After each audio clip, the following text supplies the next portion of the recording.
बोलो जयकारा बोल मेरे श्री गुरु महाराज की जय। श्री सद्गुरुदेव भगवान की जय। गुरुमुखो श्री भगवान राम जी के उपदेश से हमको दो बातें विचारने योग्य मिलती हैं। पहली यह है कि स्वर्ग का सुख भी कोई वास्तविक सुख नहीं है, यह भी इंद्रियों का ही सुख है जो शीघ्र ही मिट जाता है। रूहानी सुख या मन की शांति स्वर्ग में नहीं है, क्योंकि वहाँ के रहने वाले देवता लोग भी दूसरों की बड़ाई देखकर सहन नहीं कर सकते। वहाँ भी ईर्ष्या चलती है। भला जिस हृदय में ईर्ष्या का ताप हो वह हृदय सुखी और शांत कैसे रह सकता है।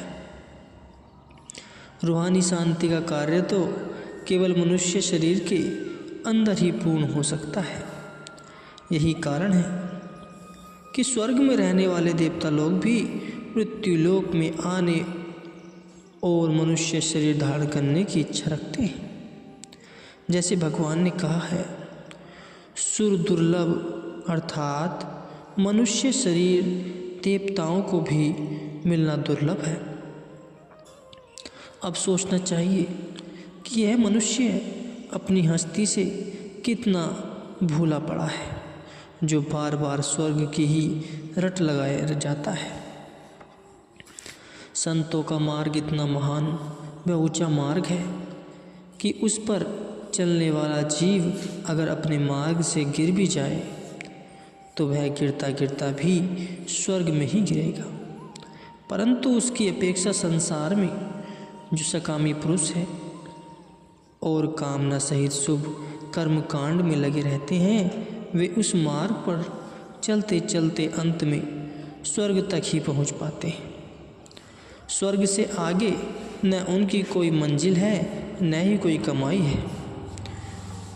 उनके जब तप आदि समस्त साधनों का फल स्वर्ग तक समाप्त हो जाता है।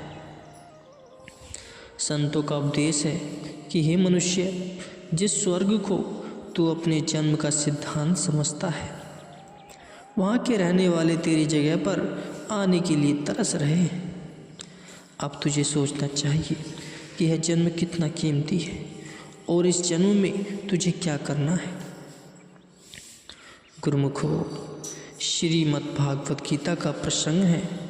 अर्जुन अपने भगवान से प्रसन्न करते हैं, हे प्रभु, भजन करने वाले जिस साधक का मन अपनी योग्य साधना से चलायमान हो गया है, अर्थात जिसकी साधना के यत्न व पुरुषार्थ के ढीले पड़ जाने पर मन के उचकता जाने या शरीर के छूट जाने आदि कारणों से उसकी कमाई बीच में ही रुककर अधूरी रह जाती है, तो ऐसा मनुष्य भागवत साक्षात्कार को न पाकर किस गति को जाता है। क्या वह सांसारिक भोग और रूहानियत की प्राप्ति दोनों ओर से भ्रष्ट होकर दुर्गति को तो प्राप्त हो जाता है। इस पर श्री भगवान कृष्ण जी उत्तर देते हैं कि हे अर्जुन, शुभ साधन और भजन की कमाई करने वाले अर्थात भगवत अर्थ शुभ कर्म करने का दोनों लोकों में कभी नाश नहीं हो सकता। वह दुर्गति को भी प्राप्त नहीं करता। जिसकी साधना व कमाई अधूरी रह गई है उसे योग भ्रष्ट कहा जाता है। ऐसा योग भ्रष्ट मनुष्य पहले पुण्यवानों के लोकों में अर्थात स्वर्ग आदि देवलोकों में बहुत समय तक सुख उपभोग करके फिर शुद्ध आचरण वाले श्रेष्ठ पुरुषों के घर में जन्म लेता है। भगवान फिर फरमाते हैं कि जिसके दिल में भजन की कमाई करके अपनी रूहानियत मंजिल पाने की तीव्र इच्छा है, ऐसा वैराग्यवान साधक को उन स्वर्ग आदि के भोगों को न चाहता हुआ सीधे ज्ञानवान और धर्मात्मा पुरुषों के उत्तम कुल में जन्म लेता है और पूर्व जन्मों की कमाई के प्रभाव से वह जल्दी ही अपनी भक्ति की साधना में लग जाता है। होश संभालते ही बचपन में ही उस अधूरे कार्य को शुरू कर देता है। उसे संतों की संगत मिलती है और पूरे गुरु से नाम लेकर फिर कमाई में लग जाता है। पिछले जन्म में की हुई कमाई उसकी सुरक्षित रहती है। उसी की सहायता से वह आगे चलना आरंभ कर देता है।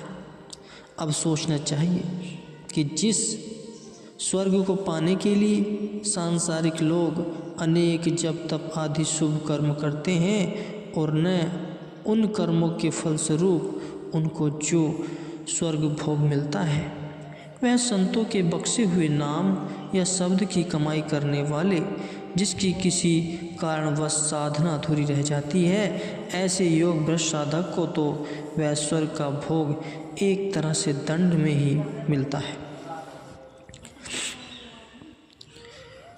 इसलिए विचारवान भक्त और उत्तम साधकों की नज़रों में तो ये स्वर्ग भोग अत्यंत तुच्छ है। उनकी मंजिल स्वर्ग से कहीं ऊंची, बहुत ऊंची है। श्री भगवान राम जी के उपदेश से जो दूसरी बात हमको विचारने योग्य मिलती है वह यह है कि श्री राम जी ने अयोध्यावासियों को उपदेश करते हुए कुछ लगाव लपेट से काम नहीं लिया, बल्कि साफ साफ कह दिया कि हे अयोध्यावासियों, किसी गलतफहमी में आपको नहीं रहना चाहिए। अगर आप अपने जीवन का कल्याण चाहते हैं तो आपको गुरु की शरण में जाना होगा, क्योंकि गुरु ही भवसागर के मल्लाह हैं।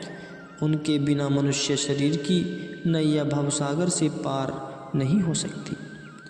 और साथ ही इस बात पर भी जोर देते हुए फरमाया कि यदि आप मुझसे प्यार करते हैं तो मैं स्पष्ट से कह देता हूँ कि मेरा सेवक और मेरा प्यारा वही है जो मेरी आज्ञा मानेगा। सो मेरी आज्ञा यह है कि आपको रूहानी तरक्की या आत्मिक उन्नति के लिए गुरु की शरण में जाना चाहिए। यह है श्री रामचंद्र महाराज जी के उपदेश का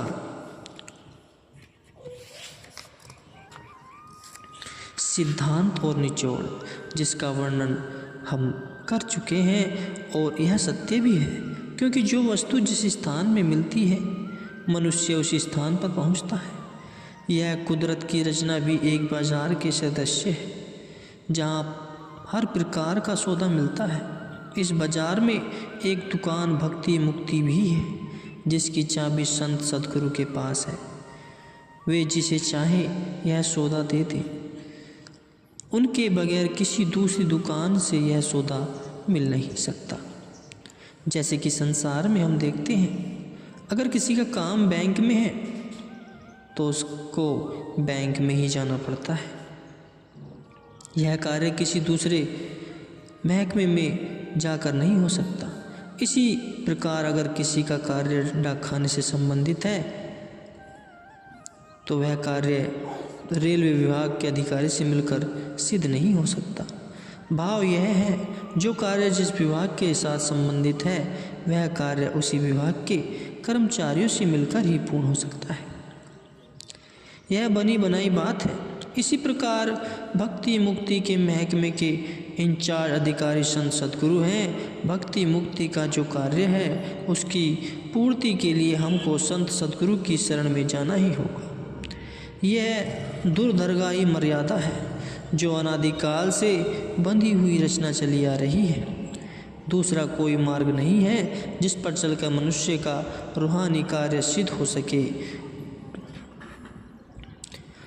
भक्ति का कैसा सुगम और सरल मार्ग है कि मेरा मेरा को त्याग कर तेरे तेरे को धारण कर लो।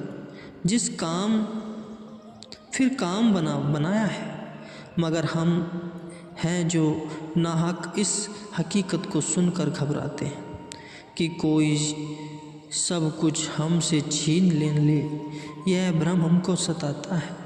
जो भक्ति मार्ग पर चलते हुए हमारे सामने दीवार बनकर खड़ा हो जाता है, लेकिन हमको याद रखना चाहिए कि सब कुछ तो एक दिन हमसे काल छीन ही लेता है। जब हम इस संसार से खाली हाथ चल पड़ते हैं, दयाल पुरुष तो किसी से कुछ छीनता नहीं, वह तो दाता है, देने के लिए आता है और सदा देता रहता है। कबीर साहिब जी की वाणी है, धरती जहाँ लग देखिए तहाँ लग सभी भिखार, दाता केवल सतगुरु देते न मांगे हार। संत सतगुरु दयाल पुरुष के अवतार हैं। उनको केवल हमारे मन का प्यार चाहिए और वे कुछ नहीं चाहते। हम जो कि संसार के मोह जाल में बंधे रहे हैं और उन्होंने हमको इस बंधन से मुक्त करना है। अगर मन का प्यार हमारा संसार में है तो हम बंधे हुए हैं, परंतु यदि सद्गुरु दयाल पुरुष के चरणों में तो हम मुक्त हो सकते हैं। उनको तो केवल हमारे मन की रुचि चाहिए। इस रुचि को अपनी तरफ खींचने के लिए उनको सब कुछ करना पड़ता है। सत्संग, भंडारे और दूसरी अनेक सेवाओं का भंडार खोलना पड़ता है कि किसी न किसी तरीके से जीवों के मन की रुचि और प्यार भक्ति में लगे। गुरु को